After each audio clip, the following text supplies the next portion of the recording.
Welcome to the Castle of Spirits podcast, the companion piece to the long-running true paranormal story website of the same name. This is episode number lucky 13. My favorite number. It's a great number.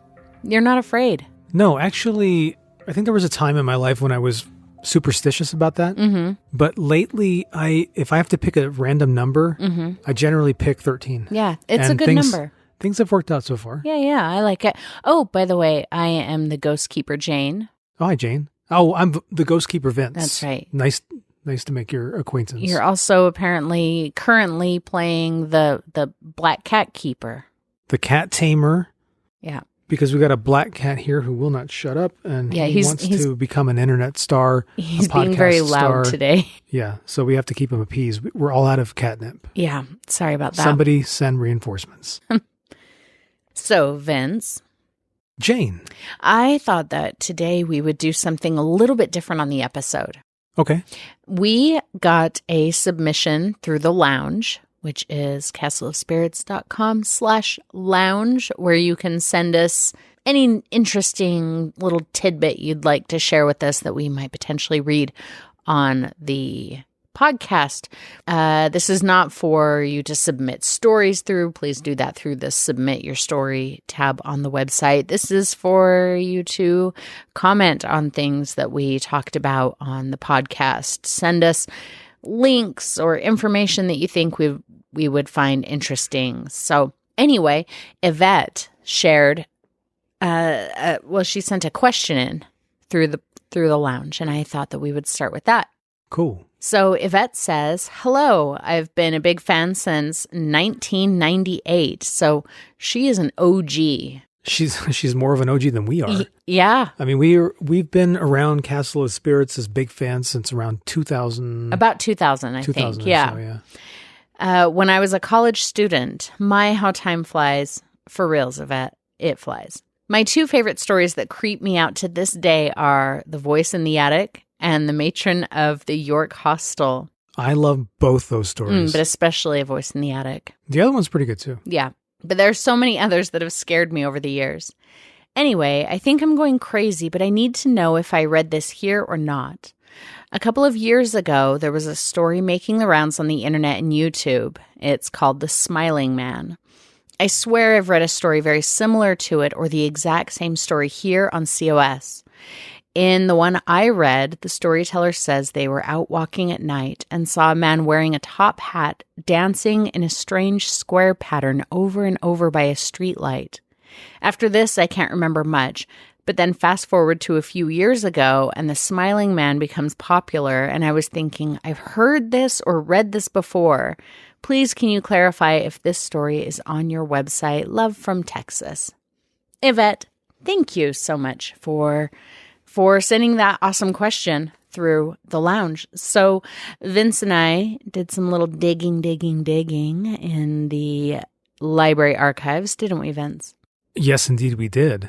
I pulled up some floorboards before I realized that all I had to do was go to the search feature on the website and punch in a couple of keywords to see to find what I was looking for. And did you in fact find that story? I did. Lo and behold, there it was. The Top Hat Man, submitted by Wes in Saskatchewan, Canada, in July of 2006. Yeah, Yvette, check it out. This is the story. It's on the website still, so. It is, and there is a link to this story and all other stories that we discuss in this episode in the show notes, and if you're on YouTube, it's in the video description. I am not a religious person in any way, so it makes it hard for me to believe in ghosts. In spite of this, things have happened to me while I was growing up that I cannot explain. My first experience occurred when I was 11 or 12 at my grandparents' home in Moose Jaw, Sask. Moose Jaw. That's a great name for a town. I kind of love it. My grandfather and I were the only ones home at this time. He was reading and I was doing a word search in the kitchen. I don't know how long we were sitting there, but I remember hearing the phone off the hook in the hallway. Sure enough, when I got up to look, it was, and I replaced the receiver and went back to my word search. About 10 minutes later, I could hear the phone again. I was very weirded out by this. First of all, I was sure we were the only ones home. And second, although I could not see the phone on the wall, I could see clear down the hall, and I surely would have noticed someone in it. I can remember getting up and my grandpa telling me not to bother, that it happened all the time. I asked him what he meant, and he told me the story of the ghost in their house. Ooh, things are about to get real. He told me that every so often the faucet would turn on by itself, or the phone would go off the hook continuously, or things would be moved, or the TV or radio would turn on by themselves. All sorts of strange things would happen for no reason at all, and everyone in the family, 8 kids including my mom, had experienced these things. About 2 years after this, I was at my home near Lloydminster, Sask. I was home alone and cutting my lawn. During one of my rounds around the backyard, out of the corner of my eye, I saw a man. It was quick, but I swear I saw a man in a black suit and top hat standing by my dog Max, who was watching me, and staring at me. I looked over at him and saw it fade behind my dog. I never told anyone this at the time. I don't know why I didn't. I guess I was scared or ashamed of what people might think or say. About 2 months after this, it was nearing the end of my summer vacation, and I was again home alone. I was walking down the hallway towards my room. At the end of the hallway was a mirror that reflected the living room at the other end of the hall. As I neared my room at the end of the hallway, I saw him in the mirror. Standing in the living room and staring right back at me was the man in the top hat. Same black suit and all. It felt like I stared at him for a few seconds, but it was probably not more than a quick glance. When I turned towards the living room, he was gone. The weird thing was that I wasn't scared. The man both times wasn't threatening at all. In fact, he seemed to be smiling kindly.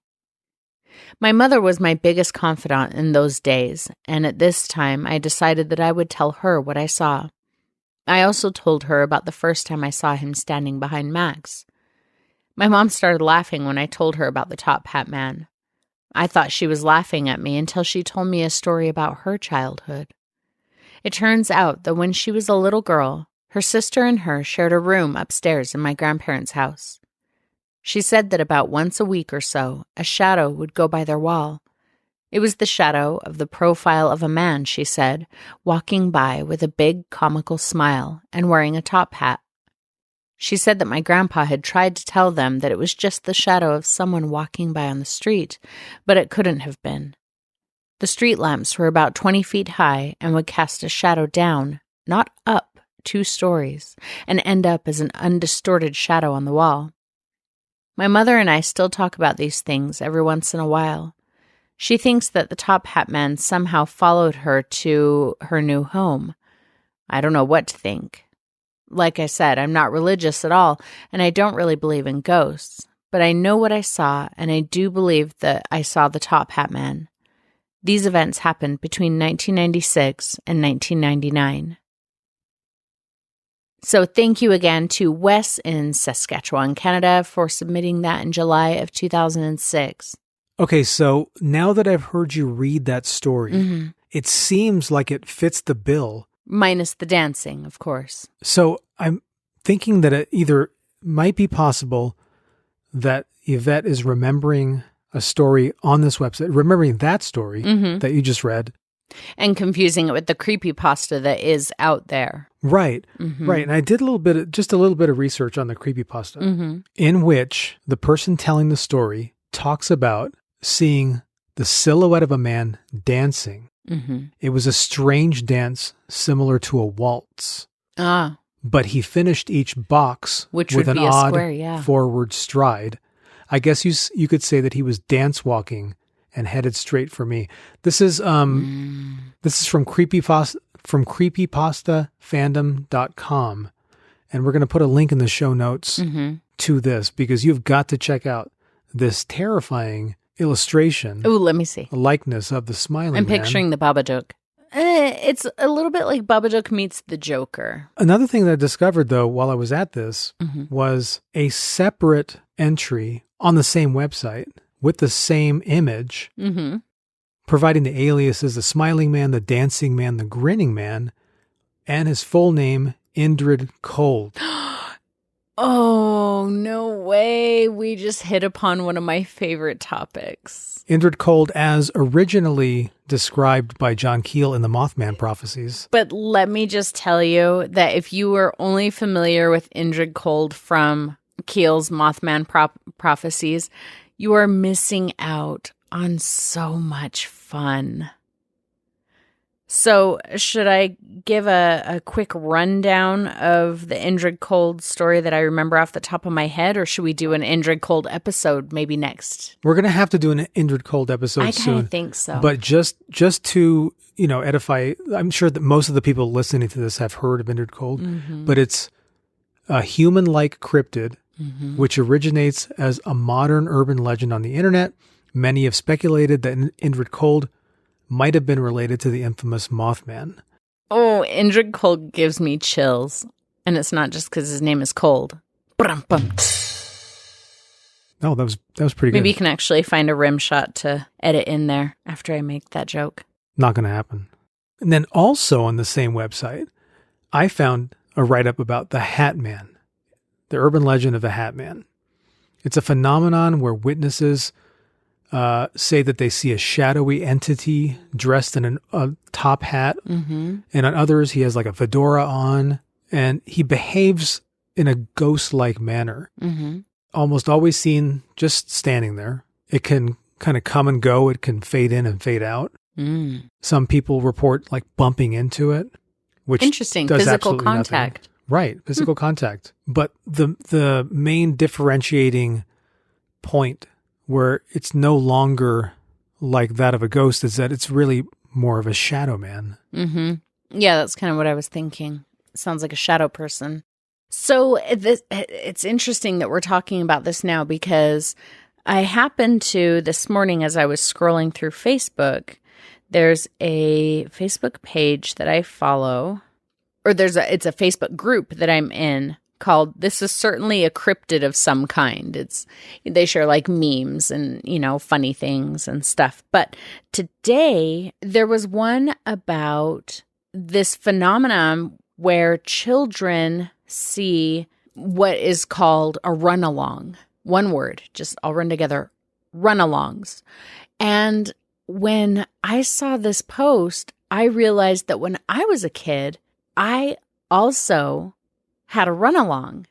I did this same thing, and I haven't thought about it since I was a child. So the phenomena of the run-along, it's actually a psychology thing. It's basically kids in a car, riding in a car, will a lot of times, not everybody did this, but a lot of times they will imagine or even see out of the corner of their eye somebody who is kind of off in the distance a little bit, running and keeping up with the car as you go. And they're like jumping over things and dodging around things. And it's not like you're being chased. It's almost like a game, like watching this person who's running alongside your car. And when you stop, like at a light, the guy stops too and he waits. And when you start going, he starts going too. Okay, so that kind of, at first I thought you were talking about, that reminded me a lot about the Tatamona of Guam and the story that I told in I think the first episode. Yeah, that's a little bit different. Yeah, that's creepy. This is more of like a childhood, almost like an imaginary friend type thing. But now see, I remember, now that you mentioned that, I remember doing that. You had a run along too. But I didn't see anything. It was in your imagination. What I would do is I would stare out the window, at the driver's side, or stare out the passenger side window, and I would imagine myself, I think at the time I wanted a dirt bike. Yeah. So I imagined myself riding along. Yeah. And like making jumps and doing all kinds of stunty type things on my dirt bike. It counts as a run along. And I don't really remember what mine was. I think it was just like, not really like a physically formed being in my head. It was so much as like just saying, okay, I that would be cool if I saw a person, a guy out there, whatever, running along the car, side of the car, like off the side of the road and keeping up and jumping over things and just, having a good time. But it was interesting in this post in this Facebook group, people were saying things like, I thought I was the only one who did that. Some people were saying, I've never even heard of this before. I think you're crazy. And people were describing what they used to see. Some people said, actually, I saw several people who said that theirs was Mario. They would have Mario following them. Some people said that they had a wolf or a shadow man, or it was them that they pictured, kind of like you, that they pictured themselves doing it. But it did kind of remind me of the image that they showed. It was like, it looked like a shadow man in like a top hat, like a bowler hat of some kind. And I will see if I can find that image, and we'll post it on Instagram and in our YouTube community and Facebook and all of that for you guys to see this image of the Runalong. Yeah, I hadn't thought of that I probably haven't done that since I was like 10 years old. So anyway. So Yvette, see what you started with your email? You did, Yvette. That was great. Guys, look at this. You can steer our ship. That sounds vaguely dirty, but you can submit something through the lounge and we'll be off and running with your topic. So in the words of Mike Myers in So I Married an Axe Murderer, when he's massaging the side of beef, you guide me. More like us. You guide us. Wow.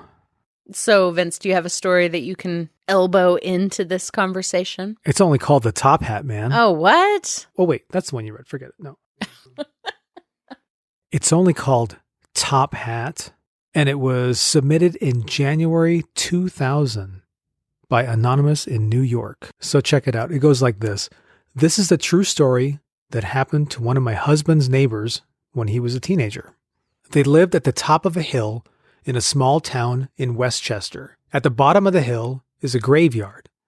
My husband's neighbor's parents were gone for the weekend, so she decided to go out partying. Very smart. Yep.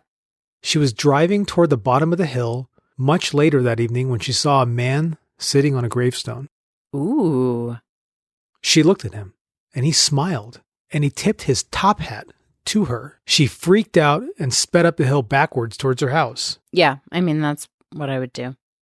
She pulled up to her house, ran in, headed straight for her bedroom, but to her surprise, the man with the top hat was waiting for her in the hallway. Ooh. In her house? In her house. She hightailed it out of there and spent the night with a friend. Nobody ever found out who that guy was. Also, my husband and his friend were killing time before a movie, so they decided to kill time and go to the cemetery. As they approached the gate, a large dark figure came rushing toward them, flailing its arms and inching up on their car. My husband's friend tried to put the car in reverse, but it wouldn't go. Finally, they peeled out and left the angry figure behind. I bless myself when I pass cemeteries and truly feel uneasy driving past this one. I mean, yeah. Now, I don't think that's the same story. Mm-mm. I don't think it's the same thing, but it's interesting that we found two stories about top hat creatures. And they do seem related. That they do. Right? I think they seem related. At least in fashion. Yeah. And by fashion, you mean hat style?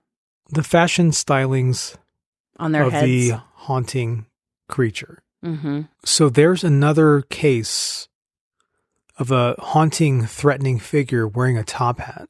Mm-hmm. And I wonder how much that has to do with the fact that people these days don't wear top hats. And it seems like something out of another time, another century, maybe even another world. Yeah, but at some point it wasn't. You know, like at some point it was the norm.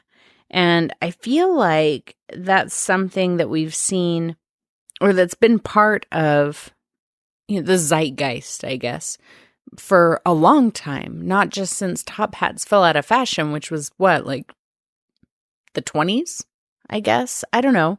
But like, I mean, I can go onto the Castle of Spirits website and search top hat, and I have 2 pages of stories that pop up. I'm not saying that they're all, you know, about a top hat man, but they all have top hat in them. Let's just see. You're going to pick one at random?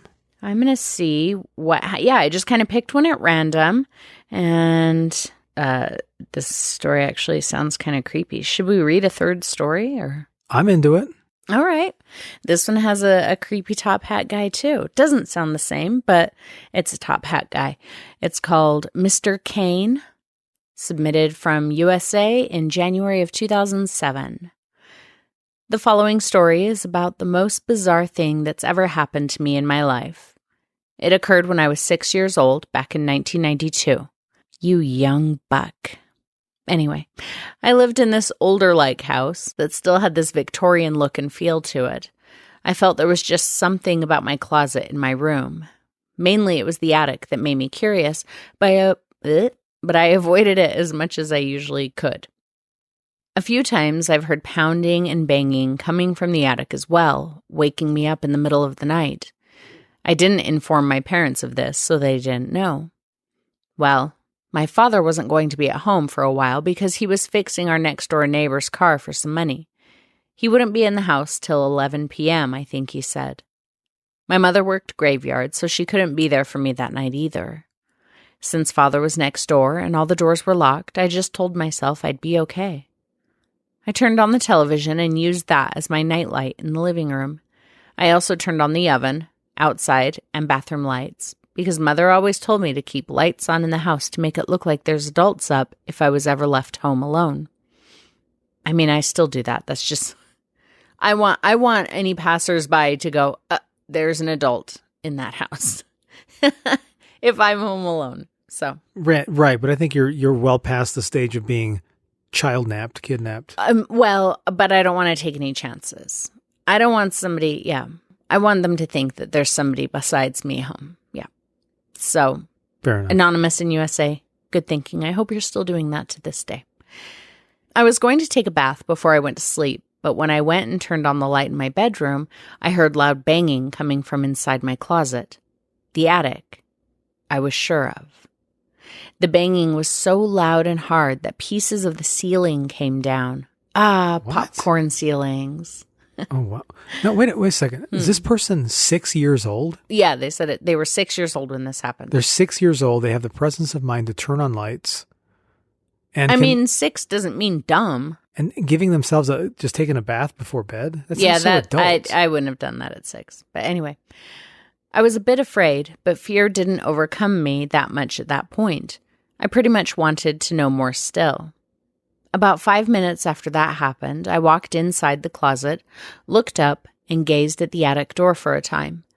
I remember Father had this ladder, but it was too big because it was one of those house roof ladders. Then I used my common sense and grabbed a chair from the living room, put it in my closet, and began climbing up to the attic door. What happened thereafter will forever remain with me and haunt me. I slowly and a bit hesitantly pushed the attic door open as much as I could. I really didn't succeed, and something ended up pulling the attic door off for me in the end, from the inside. Fear got a little more intense within me, but I headed on anyway, wondering what lurked up there in the attic. I peeked inside and saw nothing but blackness and grayish dust once in view from the light shining from my room. I finally pulled myself up inside the attic and sat down, looking around in curiosity. There was some pounding, as if a man's fist was socking the wall over on the far end from where I sat above my closet. I gripped my teddy bear and held the flashlight in my hand tightly as I stepped towards it. I aimed the flashlight at the ground whenever I walked to make sure I didn't fall or trip over something or pop through the ceiling like in Christmas Vacation. That was just my aside. But whenever something strange happened, like a feeling of someone's presence or a sound coming from somewhere, I'd stop dead in my tracks and lift the light up, trying to figure out what it was. This occurred for about 10 minutes. Then something even more eerie happened. I felt someone standing behind me, and my hair began lifting up as if I was falling. I looked down, and even though my feet were clearly on the attic flooring, I began to feel as though I was falling. Not long after, I felt this rope around my neck, and when I touched my neck, I felt and touched an actual noose. That's when I had the feeling I should run and never look back nor enter that attic again. I listened to my intuition and began to run for the open attic door. That's when things got progressively worse. It's happening. I saw the attic door was slowly, as if taunting me, closing, and I eyed it as it slid itself shut. At that point, I couldn't scream because I was so afraid, and that's when the socking on the walls began again. I turned to see what it was that was doing it, thinking maybe the light will harm it somehow. I understand that rationale, actually. Once I aimed the beam of the flashlight on the wall where the socking was coming from, I saw the most terrifying thing in all my life, truly. I saw a transparent ghost-like man who had a cloak on and whose face was deformed. His expression was filled with hatred, evil, and pure wickedness. He held a cane and wore a top hat. He looked really Victorian. His mouth opened and he screamed at me really loud. His raspy, angered voice pierced my ears, and I quickly ran for the attic door that was, for some reason, now opening back up. But right before I dropped myself back down to my room, I looked up towards where the man was once more, but he was gone without a trace. I jumped really fast down onto the chair, heard it fall over behind me, gripped my teddy bear and flashlight tighter, headed down my room, the hall, and past the living room out of the door. I ran to my neighbor's house and knocked on the door, asking for my father. My parents believed everything I said, especially my mother, and we moved from that house shortly afterwards. I still think of that man, though. I've been led to the conclusion that maybe he was hung in the attic. He was hateful and mad and put me through his experience by making me go through it up there with him. Maybe he just wanted someone to hear him out or understand, or maybe he was just a hateful spirit that wished to harm me. Since then, I've called him Mr. Kane because of his walking stick that I saw him with that night. What's even more of a mystery is that the day before we moved away from the house, I found a top hat lying on my bed. My room was empty and filled with just a few boxes, and the top hat didn't belong to any of my family members.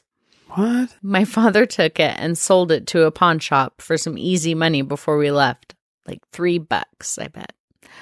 I, however, wanted to keep it. For some reason, I felt that he left his hat for me as a way of saying thank you or goodbye. So, I mean, that's Top Hat Man's story. I'm not saying that the person who wrote that story is making it up, but it sounds like they themselves were written by Stephen King. The way Stephen King writes 6-year-olds and 5-year-olds. They have all these adult motivations and thoughts and courses of action that they take. If I were a kid of 6 years old, hell, now, if I heard pounding coming from somewhere in this castle, and I didn't know what, and there was not. I mean, there's always pounding sounds coming from this castle. Right, okay, but if I was just in a normal house and there was pounding coming from the attic, you think I'm going to go up there? No. I'm going to call an exterminator or the police, maybe some sort of a priest or something like that. Friends, there was a squirrel in our little, we don't even have a crawl space of any kind in the house that we live in off the side of the castle. And there was a squirrel up there flipping around, and you were freaked out by it. I can't even imagine if it was somebody up there like pounding. Well, you know, to talk about Christmas Vacation again, I saw Christmas Vacation and the way that squirrel attacked, I wasn't going to go for that. No, thank you. I completely understand people who run screaming from squirrels. Okay, but we're not here to talk about how terrifying squirrels are. Besides, they're cute. We're here to talk about how terrifying Top Hat Man is. But it was a well-written story, so it was. It was really well written. Yeah. And you know, if you're 6 years old, you don't really understand everything, and especially if it's something that is really outside of the purview of day-to-day life, you're not really going to understand what's happening no matter what age you are. And at 6, I think you fill in the gaps more, right? You're like, oh, I felt like I couldn't breathe. As an adult, you understand, well, that's a panic attack. As a 6-year-old, you think, what would make me not breathe that's scary? A noose around my neck, right? A monster in the attic. Right. So I mean, I'm not saying that they're making it up, but at 6 years old, you fill in gaps. And then as time goes on and you replay that story in your mind and you tell it to people, things can change, get added on and embellished, however unintentional it may be. Well, I think, and that's one of the most fascinating things about all of this, is that people can have essentially false memories. And I sometimes think that's more fascinating than the possibility of some sort of a ghost monster living in the attic and scaring this poor little kid, was the fact that maybe something actually did happen, maybe some pipes rattling, maybe an intruder, I don't know. Right. But that... Yeah, that's a good point too. The way that they dealt with it and coped with it was to create this really colorful story. And that says a lot about the way the mind operates. That, again, to repeat myself, that is sometimes more fascinating to me than the paranormal. Well, I think we've talked about this before, that I think that there's a kernel of truth in whatever urban legends, straight up ghost stories, horror movies, whatever. Somewhere there's a kernel of truth, the paranormal atom, whatever. There's a little kernel of truth that kind of starts the whole thing. And much like I don't know, mollusks, clam, oyster, whatever, much like they make the pearl by wrapping the calcium and minerals around the little grain of sand. That's kind of how stories build, right? There's that little grain of sand in the middle. And another thing that's really great for stories is red wine and calamari. I'm not eating calamari. But it's good. I've tried it.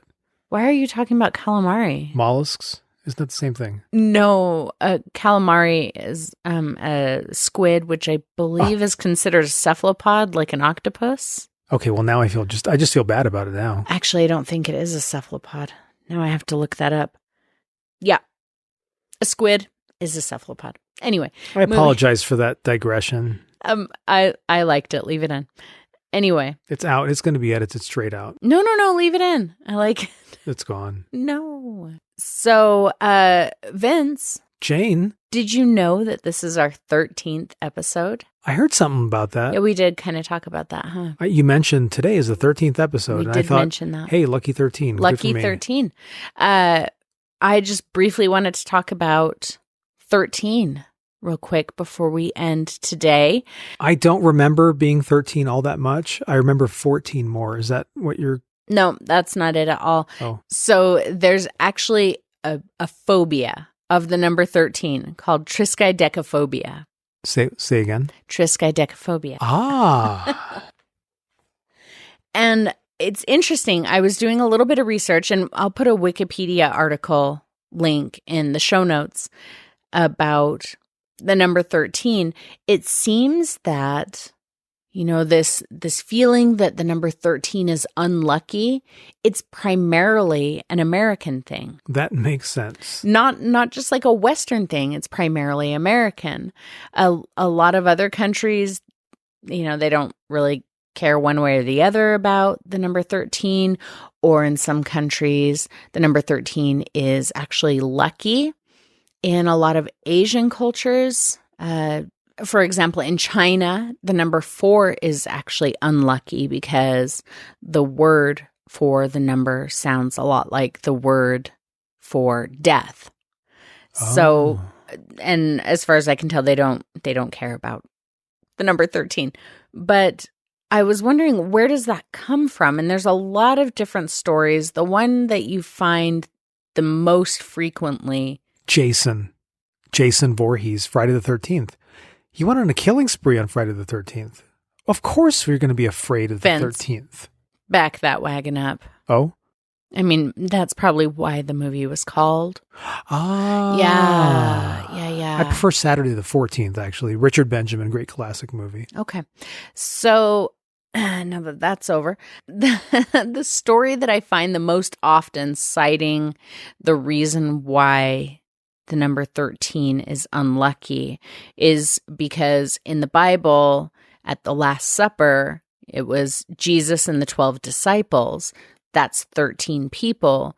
The last person to arrive to the Last Supper was Judas Iscariot, who we all, or maybe we don't all, who we know is the one who betrayed Jesus. So it seems, I mean, to me, that kind of seems a little Dan Brownish to be like, okay, let's count how many people were there. Oh, the last one is the one. Okay, now we're all going to be afraid of the number 13. You know, I don't know. It seems a little Dan Brownish to me. But that's the story that's cited the most frequently. Another reason, which I find just as improbable for being the actual reason, is that mathematicians see the number 12 as being kind of this perfect number. Well, it is a dozen. Well, but have you ever heard of a baker's dozen? Yeah. What is baker's dozen is 13. Lucky 13. So it's you but get a dozen. That's the other thing. So hang on a second. So mathematicians tend to think of the number 12 as kind of this perfect number, and number 13 is prime and, right next to a perfect number. So therefore it must be unlucky. I don't know. See, that seems really improbable to me too. But like I said, in a lot of countries, in Europe even, they don't see 13 as being unlucky. So a baker's dozen, for example, It's like a lucky bonus. Exactly. So it's considered lucky because you order a dozen and you get a bonus. You get a bonus one. So, I mean, that's not the only reason that it's considered lucky, but, that's just one reason. It's interesting if you look at where we see 13 in our lives, there are typically, there's 12 months in a year, but there's typically 13 full moons in a year. I don't think it actually happens every year. I'm not a moonologist as much as I like to pretend I am, but I think there's typically 13 full moons in a year. In a lot of pagan and mystical type belief systems, witchcraft, things like that, 13 is, considered a very lucky number. If you are familiar with tarot at all, tarot decks, there are 4 cards or four suits, and each one of those suits has 13 cards in it. That corresponds with the seasons. There's 13 weeks in each lunar season. Yeah, so the number 52 weeks in a year. Yeah. 52 weeks in a year is absolutely, that's divisible by 13. That's 4. Yeah, so that's 4 sets of 13. So 13, while it may not be this, quote, perfect number like 12, it shows up naturally in so many aspects of our day-to-day life. But I think it's interesting. I couldn't find out if this was specifically a U.S. thing or not. I imagine it is, if the U.S. is really one of the only places that thinks 13 is unlucky. But in a lot of buildings that are quite tall, you may see that the floors go from 12 straight to 14. There's not a 13th floor. There are not typically 13 stairs in a staircase. It'll end before 13 or it'll go beyond, but there's not 13 stairs in a staircase. Yeah, that's just weird. A lot of flight numbers aren't 13. They don't have 13 in them. Hospital rooms or hotel rooms won't have, a room 13. Although, to me, if you ask me, the 14th floor is the 13th floor. Just if not in name, it physically is the 13th floor. So I just think that's just a bunch of hokey. A bunch of malarkey, as the kids say. Yeah, so I like the number 13. I think it's a fun number. I don't think I really have any reason for liking it other than, to be contrary, probably. So everybody out there, come together right now and say 13. Say it 13 times. 13. If you say 13. No. If you say 13 times, then a 13 shows up in the mirror behind you. Oh, you have to be in front of a mirror? Yeah. Like Okay. Candyman. But it's 13. Ah. Mm-hmm. Okay. All right. Well, then, there you go. Yeah. The fear of 13 explained. Man, we've really packed a lot into this little tiny episode. I don't think it's such a tiny episode anymore. I guess. Do you have anything else that you'd like to add on? I would like to add some questions for our sweet, sweet audience. I want to know what you think about the number 13. Is it lucky? Is it unlucky? Why? Why not? What experiences do you have with the number 13? Good or bad? Did you have a run-along as a child? Do you still have a run-along as an adult? Have you seen a top hat smiling man? Anything we've talked about today, if you have something to say about it, we want to hear it. You can tell us that directly by going to castleofspirits.com/lounge and spill your guts, man. We want it. We want it all. Well, just make sure that you lay out some plastic before you spill those guts. It's because true. We've been cleaning the castle, looking very nice. We'd like to keep it tidy, please. Exactly. Just put down some paper. It's not hard. Thank you, Viago, for that little bit of housekeeping advice. And so with that, Jane, we want to thank everybody for listening to episode number 13 of the Castle of Spirits podcast. And if you're listening to us right now on iTunes, please leave us a review, a rating. You don't even have to say anything. Just give us 5 stars. That's all I want. If you think we're worth 4, give us 4. Yeah. 3, sure. Anything below that, just keep it to yourself. Just pal. go away. And as always, if you like the podcast, tell a friend. And if you don't like it, tell 2 enemies. Because that is the way you win. That's right. We lose if you tell 2 enemies, but we win if you tell 1 friend. I don't know what that means. If you tell anybody, we win. Just tell people. I don't know. I'm confused. Just tell people about us. Anyway, Vince, I can clearly hear the play out music. Can you hear it? Oh, yes. Yeah. So I think that means that we have to go. Did you feed the ghosts? Ooh. Last night? How often do they eat? I mean, at least once a day. I've been hearing some chains rattling. Yeah, we have to go feed the ghosts in the cellar, you guys. So we will see you again next week for another episode. Thank you for listening and stay scared. Chow down, ghosties. Chow down.